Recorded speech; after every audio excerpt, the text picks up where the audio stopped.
After the inauguration in 1993, the Clintons fired the White House Travel Office employees, allowing their wealthy Hollywood friends to take over the lucrative travel business.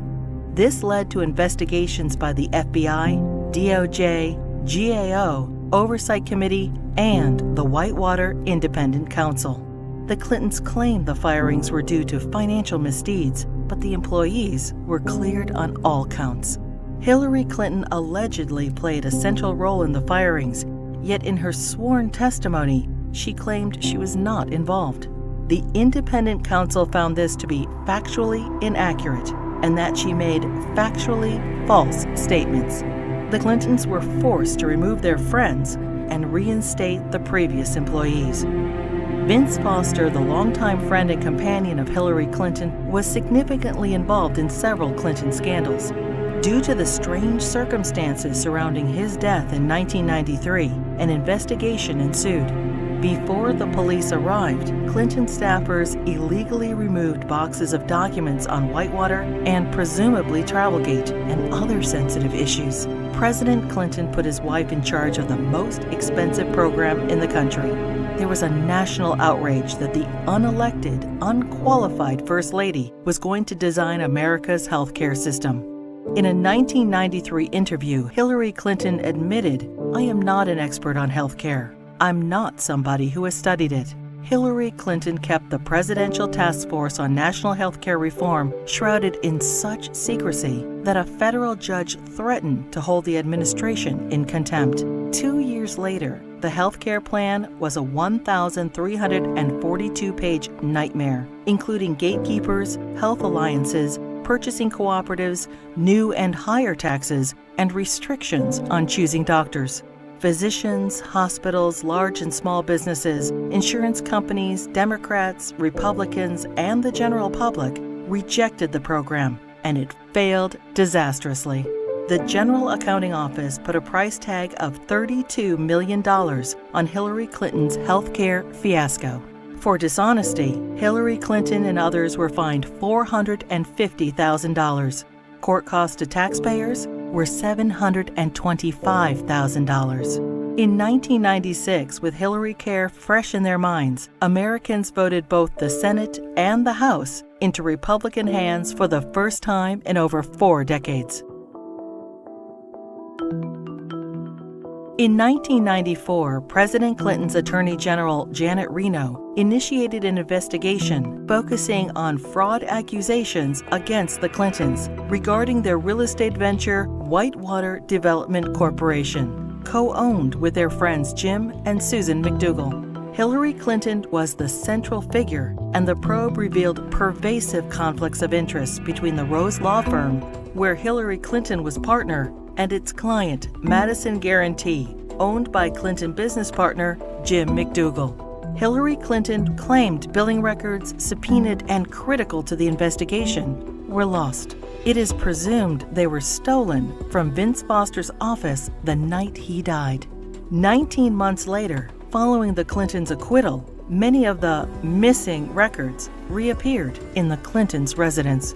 As they were covered with Hillary Clinton's fingerprints, she fell under suspicion of obstruction of justice. Their business partner, Susan McDougal, refused to testify against the Clintons, assuring they were not charged.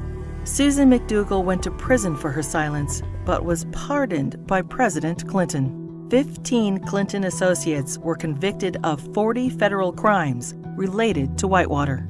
The independent counsel's report highlighted the president's abundant and calculating lies under oath, obstruction of justice, and abuse of power. During this case, many other alleged abuses were uncovered. The 4.5-year expanded investigation cost taxpayers $145 million.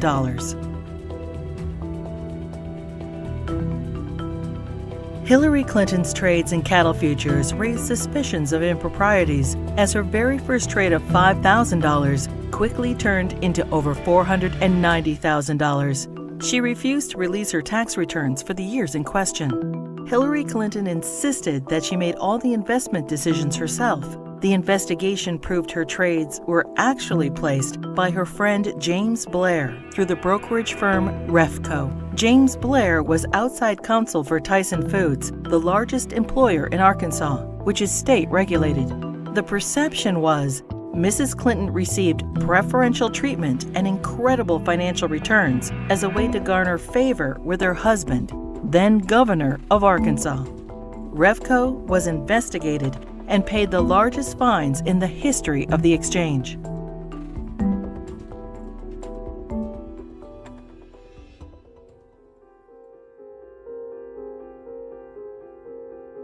The Clinton administration improperly requested and received FBI background reports on 900 Republican officials. Hillary Clinton allegedly initiated the request to add data to her enemies list, leading to 3 separate investigations in 1996. In testimony, the White House Personnel Security Director refused to name Hillary Clinton as the source of the request, and he was forced to resign. Hillary Clinton claimed she was guiltless and was called a congenital liar in the New York Times. The fund was established so individuals or companies hoping to garner favor with the president could help pay the Clintons' endless legal bills. In 1996, the Justice Department investigated campaign fundraising abuses and cover-ups by the Clintons in connection with an effort by China to influence administration policies. In violation of U.S. law, agents for the Chinese government and military funneled millions into President Clinton's re-election campaign, the Clinton Legal Defense Fund, and the DNC. The DOJ's report stated, "A pattern of events suggests a level of knowledge within the White House, including the President's and First Lady's offices, concerning the injection of foreign funds into the re-election effort." The Clintons were accused of using the IRS to harass their enemies, including Republican politicians, the White House Travel Office, the NRA, Judicial Watch, the Heritage Foundation, and other conservative organizations. A senior IRS official admitted that Clinton opponents were singled out for tax audits. Also audited were Bill Clinton's female accusers, including Jennifer Flowers, Paula Jones, Juanita Broderick, and Elizabeth Ward Grayson.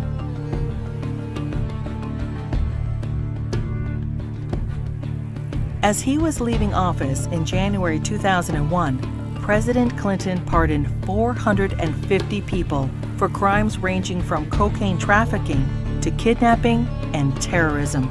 Several pardons personally benefited Hillary Clinton and were investigated for direct ties to her New York Senate bid. Mark Rich, a billionaire fugitive, owed the government over $160 million and was charged with tax evasion, wire fraud, racketeering, and trading with Iran. Rich's ex-wife, Denise Rich, a close friend of the Clintons, donated over $600,000 to the Clinton Presidential Library just prior to the pardon. Mrs. Rich also gave $14,000 to the Clinton Legal Defense Fund and $135,000 to Hillary Clinton's Senate campaign. The new Square Four were elders of a Republican voting Hasidic community convicted of defrauding the government of millions of dollars. Candidate Clinton met with their Grand Rabbi. Hillary Clinton received their votes, and the new Square Four received their pardons. Hillary Clinton claimed, "I did not play any role whatsoever in the pardons." Hillary Clinton's brother, lawyer Hugh Rodham, charged high fees to use his family influence to obtain presidential pardons. Carlos Vignali, a Los Angeles drug lord, paid Rodham over $500,000, and his sentence for cocaine trafficking was commuted. Almond Braswell, a scam artist, paid Rodham over $250,000 and was pardoned for defrauding senior citizens of millions of dollars. Fighting for Puerto Rican independence, the FALN exploded 138 bombs in New York City, Chicago, and Puerto Rico. During a 10-year reign of terror, 13 innocent people were killed and over 80 were maimed. New York City Councilman Jose Rivera met with Hillary Clinton proposing pardons for FALN members in return for Puerto Rican support in her Senate race. 2 days later, President Clinton pardoned 16 FALN terrorists. These pardons were condemned by Democrats and Republicans, the House and Senate, the FBI, the U.S. Attorney, the Federal Bureau of Prisons, and the Fraternal Order of Police. Another probe into Clinton wrongdoing ensued. When Congress requested additional information, President Clinton claimed executive privilege, preventing anyone involved with the pardons from testifying. Hillary Clinton claimed no involvement in or prior knowledge of the decision. Former Democratic President Jimmy Carter called these shameless pardons disgraceful. The largest political fundraiser in U.S. history became the largest election fraud in history. In the year 2000, the fundraiser for Hillary Clinton's New York Senate race was attended by 1,300 people, including the Hollywood elite and the Democratic leadership. In violation of federal election statutes, an individual, Peter Paul, financed the entire event. Peter Paul was also a convicted cocaine trafficker. In violation, Hillary Clinton was involved with the solicitation of funds and the coordination of the gala. In violation, Hillary Clinton requested in writing an additional $150,000 from Peter Paul in untraceable securities. The Clinton campaign's filings with the Federal Elections Committee stated the event only cost $500,000. The actual price tag was $1.5 million. Senator Clinton was fined over $50,000 for purposely underreporting the cost of the event. In another campaign finance fraud, Hillary Clinton ignored FBI warnings and accepted over $900,000 from scam artist and felon Norman Sue. Hillary Clinton's Senate tenure was undistinguished. In 7 years, she introduced only 3 minor bills which became law, including the naming of a post office. She helped secure millions in federal assistance for a New York developer. Ethics questions arose when the businessman donated over $120,000 to the Clinton Foundation. Senator Clinton did not support English as the official language of the United States government, and she enthusiastically voted for the Iraq War resolution. Hillary Clinton ignored Senate rules and reporting requirements for the hiring of staff and non-paid fellows, breaking the Senate Code of Official Conduct and hiding multiple conflicts of interest. She was investigated by the Senate Select Committee on Ethics.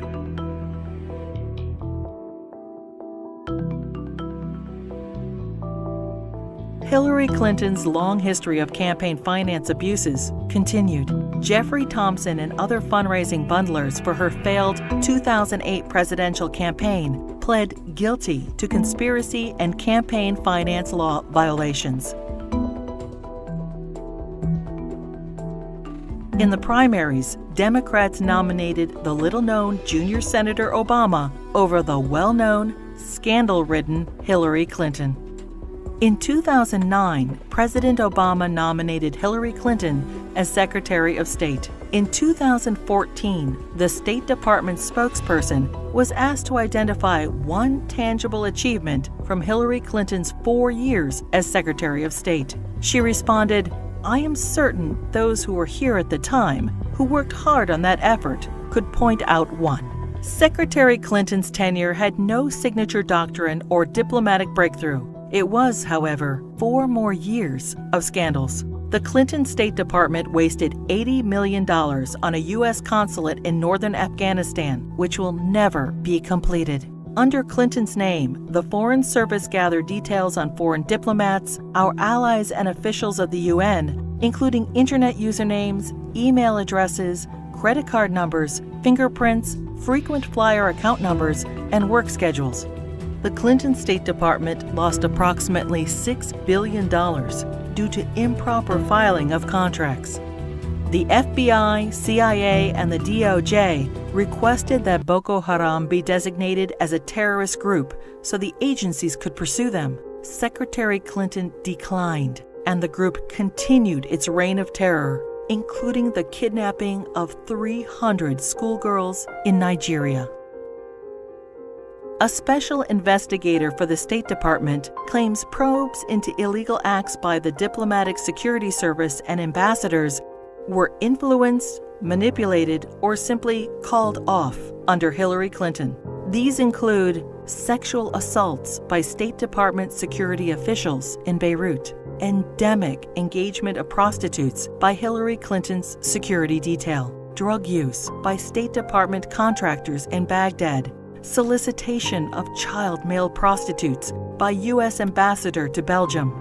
Secretary Clinton's spokesperson claimed Hillary Clinton had no knowledge of any of the scandals in her State Department. "We learned of it from the media and don't know anything beyond what's been reported."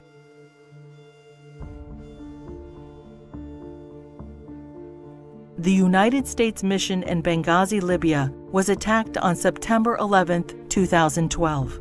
As Hillary Clinton was Secretary of State at the time, she is at the heart of the cover-up investigation.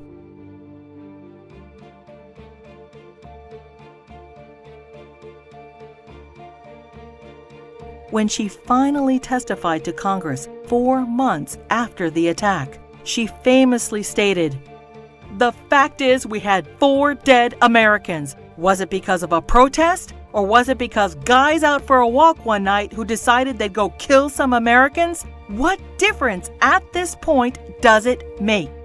Hillary Clinton testified that she submitted all documents requested by Congress. 20 months later, and only through a Freedom of Information Act request, 41 new documents were released, including changes to Ambassador Susan Rice's talking points. More documents are still being withheld.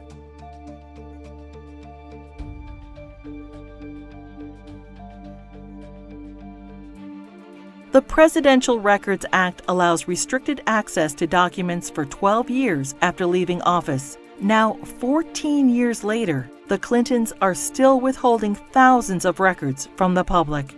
Over 300 Freedom of Information Act requests have been ignored, suggesting more damaging revelations about the Clintons. It is difficult to separate the Clintons' personal and political financial ventures from those of the Clinton Foundation. The New York Times expose on the Clinton Foundation details moral and fiscal chaos, shameless fundraising, and calls it mired in conflicts of interest. Run by old Clinton friends, it has been grossly mismanaged and, despite enormous donations, ran multi-million-dollar deficits. Already rife with conflicts of interest, the foundation's offices are now shared by the Hillary Clinton presidential campaign. Americans can give $2,300 to presidential candidates, but there are no limits on donations to foundations. Hillary Clinton cannot legally accept campaign donations from foreigners, but no restrictions apply to foundations. Secretary of State Clinton traveled to Moscow and pressed the Russian government to purchase planes from Boeing. 2 months later, contract in hand, Boeing donated $900,000 to the Clinton Foundation. The foundation's support from foreign interests hoping to influence U.S. policy is of grave concern. Foreign donations to the foundation increased by 70% when Hillary Clinton ran for president in 2008.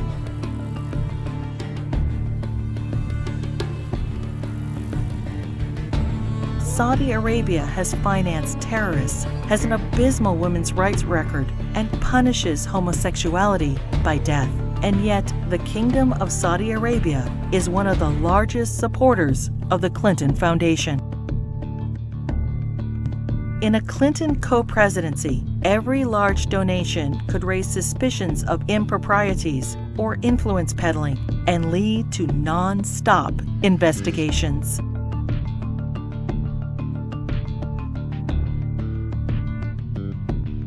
Many qualified and deserving politicians, Democrat and Republican, women and men, are waiting to lead this country.